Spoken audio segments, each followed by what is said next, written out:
Hello दोस्तों, नमस्कार। स्वागत है आप सबका फिर एक बार मेरे इस YouTube चैनल पर जिसका नाम है हिंदी प्रेमी अशोक। तो चलिए आज फिर एक बार हम यहाँ पर मौजूद है आपके सामने लेकर एक नया पाठ अर्थात हमने जिस कविता का आरंभ किया है वह कविता है कक्षा 10वीं की साखी। और जैसा कि आप सभी जानते हैं अब तक हमने लगभग 2 क्लासेस ली है साखी इस कविता को समझाने के लिए। आज की यह तीसरी क्लास है जहाँ पर इस कविता के आखिरी 2 दोहे हम यहाँ पर स्पष्ट करेंगे। आशा करते हैं कि पिछली 2 तासिकाओं में हमने जितना भी आपको समझाया वे आप समझ गए होंगे। अगर फिर भी किसी को कोई परेशानी है, कोई समस्या है तो वह हमारे साथ साझा कर सकते हैं। चलिए आज इन 2 दोहों का अध्ययन करते हैं और हमारी यह बहुत ही सुंदर कविता एक पद्य पाठ साखी यहाँ पर समाप्त करते हैं। तो जो भी हमारे नए दर्शक हैं, नए यहाँ पर व्यूअर्स हैं, मैं उन सब से अनुरोध करता हूँ कि अगर आपको साखी यह कविता पूरी समझनी है तो आप मेरे पिछले 2 वीडियो ज़रूर देखें जहाँ पर हर एक दोहे का बहुत गहरा और स्पष्टीकरण अर्थ जो है मैंने यहाँ पर दिया हुआ है। तो एक बार इस YouTube चैनल पर जाइए जिसका नाम है हिंदी प्रेमी अशोक। चलिए आज बिना समय गवाए शुरू करते हैं आज की क्लास, इस आशा के साथ कि आप सब स्वस्थ है, मस्त है, व्यस्त है और ज़बरदस्त है। चलिए आज का दोहा यहाँ पर शुरू करते हैं। लेकिन उससे पहले याद रखिएगा हम बात कर रहे हैं कबीर की, हम बात कर रहे हैं कबीर की विचारधारा की। और हमने बात अब तक की है कि संत कबीरदास की भक्ति किस प्रकार की है। एक निर्गुण भक्ति शाखा के कवि जिन्होंने ईश्वर का एक ऐसा रूप हमारे समक्ष प्रस्तुत किया जो कि आम और साधारण रूप से बिल्कुल अलग है। चलिए आज के इस दोहे की शुरुआत करते हैं। तो साखी इस कविता का अगला यहाँ पर दोहा हमें देखने को मिलता है। देखिएगा इस दोहे में उन्होंने ईश्वर के प्रेम को ज़्यादा महत्व दिया है ना। जो किताबी ज्ञान है, पुस्तकी ज्ञान है, उससे ज़्यादा उन्होंने यहाँ पर ईश्वर के प्रेम को महत्व दिया। और उसी प्रेम को समझाने के लिए उन्होंने हमारे समक्ष यह दोहा रखा। दोहा कुछ इस प्रकार का है, देखिएगा। पोथी पढ़ी पढ़ी जगमुआ, पोथी पढ़ी पढ़ी जगमुआ, पंडित भया न कोई, एके आशिर पीव का पढ़े सो पंडित होई। देखिएगा यहाँ पर बात हुई है पंडित की। तो हमेशा की तरह समझना है तो हर एक शब्द को समझना होगा, शब्द के अर्थ को समझना होगा और फिर हम उस दोहे का अर्थ समझेंगे। चलिए देखते हैं कि यहाँ पर कौन कौन से ऐसे शब्द हैं जिनके अर्थ आपको बताना आवश्यक है। चलिए पोथी, जिसे आप यहाँ पर किताबें, पुस्तकें होती क्या है, अगर आप देखोगे तो पोथी यानी हमारे जो धर्म ग्रंथ है ना, जहाँ पर धार्मिक बातें लिखी गई है वे पुस्तकें। ठीक है, तो यहाँ पर हम उसका अर्थ लेंगे पुस्तकें। ठीक है, जग मुआ। अब मुआ इस शब्द का अर्थ है मरना। याद रखिएगा, मैं पहले शब्द का अर्थ बता रहा हूं। तो मुआ शब्द का अर्थ है मरना। ठीक है, चलिए अगली लाइन में देखते हैं। उन्होंने कहा पंडित।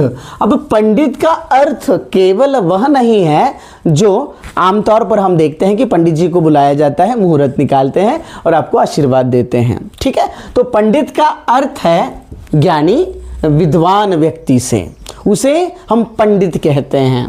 ठीक है, चलिए आगे। भया, भया शब्द का अर्थ है बनना। ठीक है, भया शब्द का अर्थ है बनना। ठीक है, चलिए अब यहाँ पर अगला यहाँ पर शब्द देखते हैं, आशिर यानी अक्षर। ठीक है, आशिर का अर्थ है अक्षर। पीव, अगला शब्द है पीव। पीव का अर्थ है प्रेम। ओके, पीव का अर्थ है प्रेम। और फिर बात हुई है पंडित की। ठीक है, तो इतने सारे कठिन शब्द जो हैं यहाँ पर दिए गए हैं। ठीक है, साथ ही याद रखिएगा यहाँ पर तुकांत शब्दों का प्रयोग है। तुकांत यानी यहाँ देखिएगा कोई, हुई, हाथी, साथी, है ना। तो तुकांत शब्दों का प्रयोग भी हमें देखने को मिल जाता है। अब समझते हैं दोहा। शब्दों का अर्थ समझ गए, अब समझते हैं दोहा। चलिए, क्या कहा? पोथी पढ़ी पढ़ी जगमुआ। इस दुनिया में, ये जो दुनिया है ना, इस दुनिया में बहुत सारे लोग किताबी ज्ञान ले लेकर इतना ज्ञान ले लिया, इतना ज्ञान ले लिया, मर गए। पढ़ पढ़कर लोग मर गए, किंतु पंडित भया न कोई। लेकिन कोई भी पंडित यानी ज्ञानी या विद्वान अब तक नहीं बन पाया। ठीक है ना। अर्थात देखिएगा, पोथी पढ़ी पढ़ी, पुस्तकें पढ़ पढ़कर, पुस्तकें पढ़ पढ़कर वे क्या हो गए? मर गए। कितने सारे लोग आए, कितने सारे लोग चले गए, मर गए, लेकिन कोई भी ज्ञानी विद्वान नहीं बना। तो ज्ञानी विद्वान कैसे बना जा सकता है? क्या किताबें पढ़ने से ज्ञान नहीं आता? बिल्कुल आता है, लेकिन केवल किताबी ज्ञान पर निर्भर रहना यह यहाँ पर क्या है तो मान्य नहीं है। तो क्या मान्य है देखते हैं। तो किसे हम विद्वान कहे? तो विद्वान की व्याख्या उन्होंने आगे बताई। एके आशिर पीव का, एक है यानी एक अक्षर, है ना। आशिर का अर्थ है अक्षर, पीव का यानी प्रेम का। अर्थात जिन्होंने प्रेम का एक अक्षर पढ़ लिया सो पंडित होए, वही असली सच्चे अर्थों में विद्वान हो सकता है। तो मेरा सवाल आपसे वही है, प्रेम का एक अक्षर पढ़ना, मान लीजिएगा कि प्रेम को इस तरीके से लिखा गया, ठीक है। तो प्रेम में क्या मैंने प पढ़ लिया तो मैं ज्ञानी हो गया? क्या कहना चाहते हैं कबीर यहां पर? प्रेम का अगर मैंने प या र या म एक अक्षर पढ़ लिया तो क्या मैं ज्ञानी हो गया? जी नहीं। प्रेम की व्याख्या क्या बताई, ज्ञानी विद्वान की व्याख्या क्या बताई, वो समझते हैं। तो यहां पर वो बताते एके आशिर यानी जिसने प्रेम के एक अक्षर को पढ़ लिया। अर्थात ये कि अगर आपके अंदर दया है, सहानुभूति है, दूसरों के प्रति प्रेम है, और सबसे जरूरी अंग प्रेम का होता है त्याग। अगर आप में वह त्याग करने की शक्ति है तब हम कह सकते हैं कि आपके अंदर आप प्रेम जो है वह समा चुका है। अगर ये गुण आपके अंदर है तब प्रेम आपके अंदर प्रवेश करता है। ठीक है। तो जो दूसरों के लिए प्रेम रखे, जो दूसरों पर दया दिखाए, जो दूसरों की भावनाओं को समझे, जो दूसरों को दुख ना दे और उनकी सहायता करे, अगर आप ये कर पाए, अर्थात अगर आपने प्रेम का एक अक्षर पढ़ लिया, अर्थात आपने अगर इनमें से कुछ भी किया, तो आप सच्चे ज्ञानी विद्वान या पंडित कहलाओगे, है ना। एकदम सरल भाषा में बताता हूं कि केवल पुस्तकें पढ़ने से कोई ज्ञानी या विद्वान या पंडित नहीं बन सकता। तो ज्ञानी विद्वान या पंडित बनने के लिए आवश्यक है कि आप दूसरों के प्रति प्रेम, इस भावना को समझे और उसके एक अक्षर के महत्व को समझे। अर्थात ये यहाँ पर ज्ञान के महत्व से ज़्यादा ईश्वर प्रेम के महत्व को दिखाने का प्रयास इस दोहे के अंदर किया हुआ हमें देखने को मिलता है। अर्थात उसी को ज्ञानी विद्वान कहा गया, ये उन्होंने समझाया पहले इस दोहे में। देखिएगा आखिरी दो दोहे बाकी हैं, शेष हैं इस पाठ को समझाने में। ठीक है, चलिए तो अब अंतिम दोहे की तरफ चलते हैं। अगर फिर एक बार मेरा वही प्रश्न है आपसे कि अगर किसी भी दोहे में किसी भी प्रकार की कोई समस्या है, कुछ आपका सुझाव है, तो ज़रूर आप यहाँ पर हमें कमेंट बॉक्स में लिखें।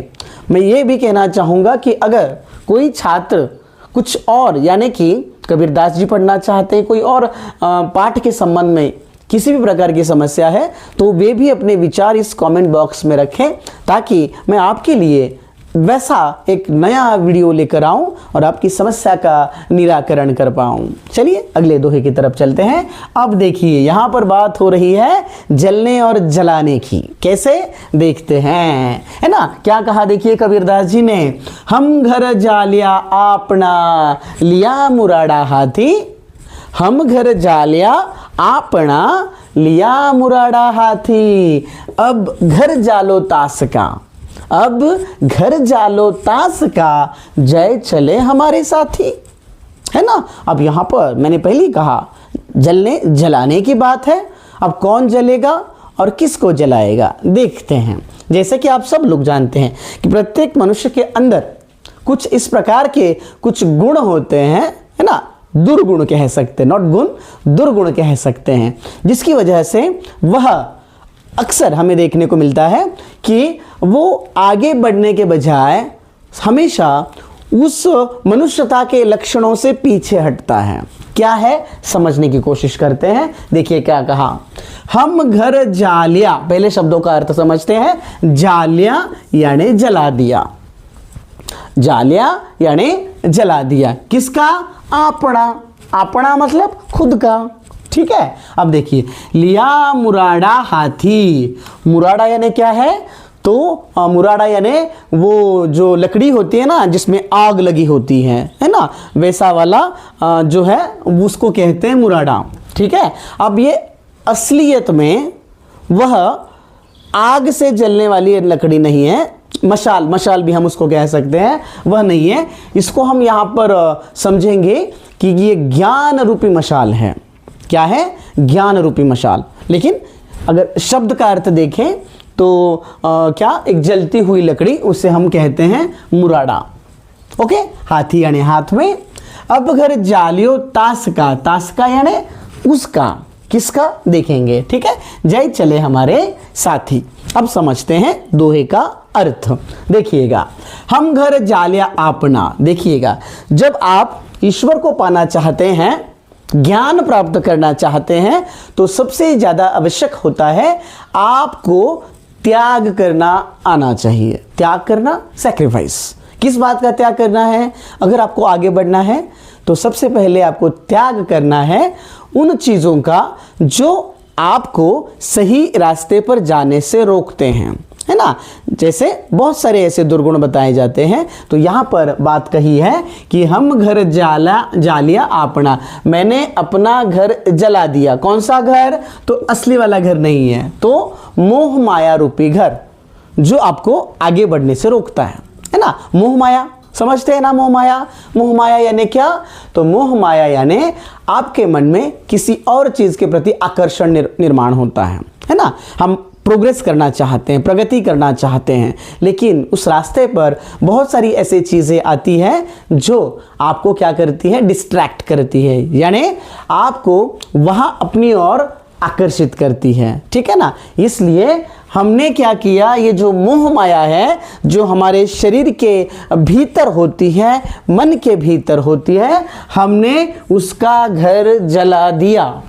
मैंने अपना घर जला दिया, मोह माया रूपी घर जला दिया, ठीक है। और मैंने लिया मुराड़ा हाथी, और वो जो मशाल है ना, जलती हुई लकड़ी जिससे मैंने घर जलाया था, है ना, वो लकड़ी यानी याद रखिएगा वो ज्ञान रूपी मशाल है, ठीक है। ज्ञान की मशाल मतलब वह लकड़ी, जलती हुई लकड़ी मैं हाथ में लेकर खड़ा हूं।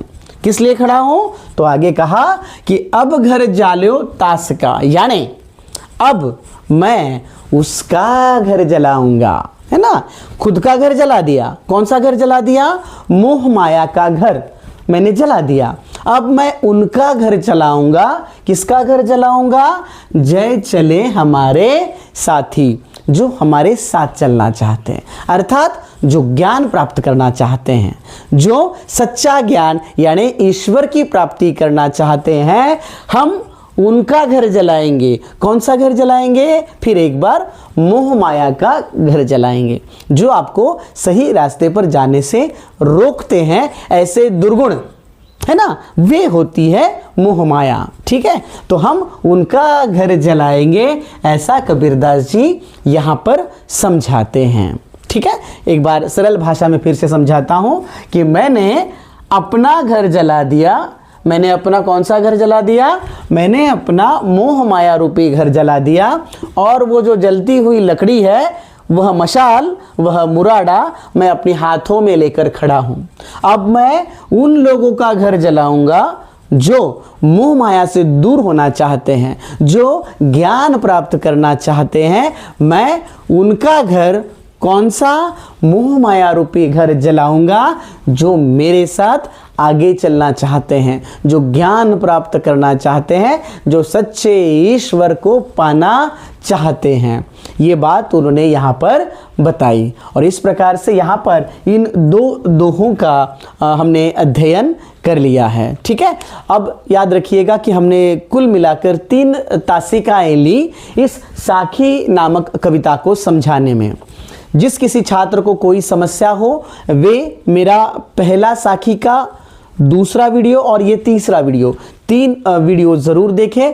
निश्चित रूप से कहता हूं कि आपको किसी भी प्रकार का या फिर किसी भी प्रकार की कोई समस्या नहीं आएगी। ठीक है, और ऐसे ही हम अगली क्लास में एक नई कविता के साथ या नए पाठ के साथ हम फिर एक बार मिलेंगे। लेकिन उससे पहले मैं हमेशा आपसे कहता हूं कि मेरा यह जो चैनल है ना, इस चैनल को सब्सक्राइब करो ताकि आपको ऐसे बहुत सारे वीडियोस मिलते रहे। मेरे चैनल का नाम है हिंदी प्रेमी अशोक। और अगर वीडियो अच्छा लगे, ऐसा लगे कि अशोक सर आपको अच्छा समझाते हैं, तो लाइक ज़रूर करें। लाइक जो है ना, वे थोड़े कम आ रहे हैं, तो कोशिश करें कि लाइक करें और अपने दोस्तों के साथ भी इसको शेयर करें, क्योंकि बहुत जल्द एक नए पाठ के साथ हम आपके समक्ष फिर एक बार प्रस्तुत होने वाले हैं। लेकिन तब तक के लिए नमस्कार।